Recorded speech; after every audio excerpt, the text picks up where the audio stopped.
Predstavujem vám rodinný dom v Abraháme, okres Galanta. Dom je dvojpodlažný z roku 2010 a má 4 izby. 1 obývačku a 3 samostatné izby. Nachádza sa na pozemku o výmere 583 m2.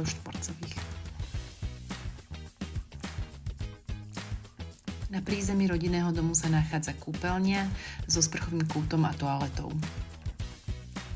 Väčšinu prízemia zaberá rozľahlá kuchyňa s obývačkou a kuchyňa je samozrejme vybavená stavanými spotrebičmi. Z obývačky je vstup na terasu a potom už do záhrady. Na prízemí sa nachádza aj prvá samostatná izba, ako vidíte s výhľadom do záhrady.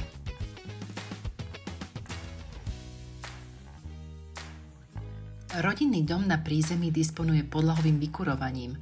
Na poschodí sú už umiestnené radiátory, teda ústredné kúrenie. Tu vidíme ďalšiu kúpeľňu na poschodí so strešnými oknami, s vaňou a toaletou. Na chodbe je umiestnený plynový kotor na ústredné kúrenie so zásobníkom teplej vody a s čerpadlom. Chodba taktiež disponuje vstavanou šatníkovou skriňou. A tu je ďalšia samostatná izba, v poradí už druhá, ktorá má vlastný šatník.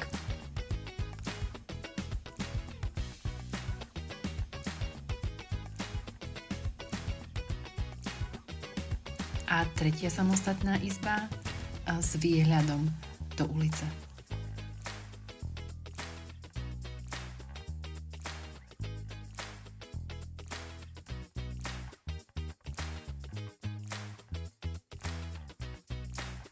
Na celom prednom dvore je položená vonkajšia dlažba a máme tu praktickú hospodárskú budovu, určenú hlavne ako odkladací priestor.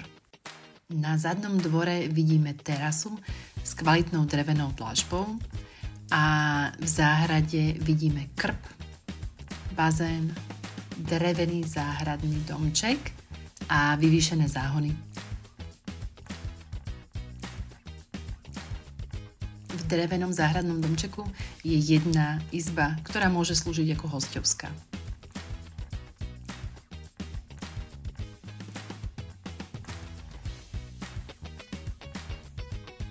V zadnej časti záhrady máme priestor na pestovanie zeleniny, ovocné stromy a domček na náradie. Pri terase nádherný kvetinový záhon.